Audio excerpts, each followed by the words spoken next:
শুরু হলো সেই অপেক্ষার মুহূর্ত, দেবতাদের দীপাবলি।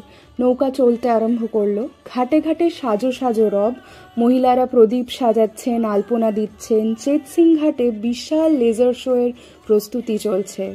গোটা বেনারস যেন সেজে উঠেছে। 80 ঘাট অব্দি লক্ষ লক্ষ দিয়া আর বাল্বের আলোয় গঙ্গার বুক ঝলমল করছে। মাঝগঙ্গায় চোখ তুলে দেখি কার্তিক পূর্ণিমার চাঁদ, তার আলোয় এই দৃশ্য আরও মায়াবী। চলছে আরতি, মন ভরে যাচ্ছে শান্তিতে। আলো ঝলমলে ঘাট পেরিয়ে যখন মণিকর্ণিকা দেখলাম, তখন বুঝলাম বেনারসের আসল রহস্য। এখানে মৃত্যুকেও মানুষ সেলিব্রেট করে। অদ্ভুত এক শান্তি আর বিশৃঙ্খলার মেলবন্ধন। নৌকা ফিরতি পথে, আর তখনই আকাশ জুড়ে শুরু হলো জমকালো আতশবাজির খেলা। অন্ধকার আকাশ আলোকিত হলো অজস্র রঙে।